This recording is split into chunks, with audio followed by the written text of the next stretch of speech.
बहुत शुक्रिया कि आपने मदद किया। नवाजिश देखें, इस वक्त तो चूंकि गवर्नमेंट ने एक लॉकडाउन किया हुआ है तो सारे हमारे जितने रियल एस्टेट के ऑफिस है बंद है। हम हमेशा गवर्नमेंट का जो भी नोटिफिकेशन आता है, जो भी एसआर होता है, उसकी पासदारी करते हैं। इसलिए हमने अपने तमाम मेंबर्स को बोला है कि ऑफिस जब तक गवर्नमेंट की तरफ से नया नोटिफिकेशन ना आ जाए ऑफिस बंद रखे जाए। जब ऑफिस ही बंद होगा तो नेचुरली काम तो हो ही नहीं सकता। काम पहले बुरानी कैफियत का शिकार था और अब तो टोटली इस वक्त बंद है, फ्रीज है। नहीं, तो ये जो बुरानी कैफियत थी वो तो अभी इस खबर के बाद कुछ थोड़ी सी बेहतर होना शुरू हुई है। लोगों का वो इंटरेस्ट इन्वेस्टमेंट की तरफ और रियल एस्टेट की जानिब वो मेरा ख्याल आपने देखा होगा बेहतर अभी पिछले कुछ दिनों में जब से ये टीवी पे खबर चलना शुरू हुई है।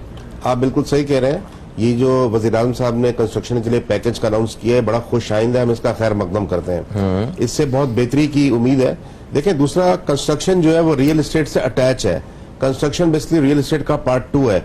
रियल एस्टेट चलता है, ऑटोमेटिकली कंस्ट्रक्शन चलेगी और उससे रिलेटेड हमारी जो लोकल इंडस्ट्रीज है फिर वो चलती हैं। तो पैकेज तो अच्छा है और उम्मीद है कि ये कामयाब होगा। और बल्कि हमारी तो गवर्नमेंट से दरखास्त है कि रियल एस्टेट के को भी इसमें शामिल किया जाए। जैसे कंस्ट्रक्शन के लिए पैकेज है और रियल एस्टेट कंस्ट्रक्शन अटैच है, तो उसमें रियल एस्टेट के लिए भी कोई पैकेज साथ अटैच करके इसका एसआरओ दिया जाए। ठीक है, रियल एस्टेट का पैकेज कैसा होना चाहिए? क्या मतलब जो रियल एस्टेट जो एजेंट्स हैं ये तो मेरा ख्याल है कमीशन एजेंट्स होते हैं ना? जी बिल्कुल। तो इनको क्या पैकेज मिलना चाहिए कि कमीशन 1% क्लाइंट से 1% हुकूमत से, कुछ ऐसा पैकेज? नहीं, पैकेज ये मिलना चाहिए कि देखें, रियल एस्टेट एजेंट जो होता है बेसिकली वो बैकबोन है। पिछले 6 साल का रिकॉर्ड देखें, पाकिस्तान में सबसे ज्यादा जो रेवेन्यू जनरेट किया है वो रियल एस्टेट सेक्टर हम रियल एस्टेट एजेंट्स के थ्रू हुआ है। ठीक है। मुल्क में जो फॉरेन रेमिटेंस आई है वो रियल एस्टेट एजेंट्स के थ्रू आई है। ठीक है। तो हमें जिस तरह बाहर के मुल्कों में दुबई में रीरा है, इस तरह एक अथॉरिटी बनाई जाए और हमें लाइसेंस दिया जाए ताकि हमारा कमीशन लीगलाइज हो।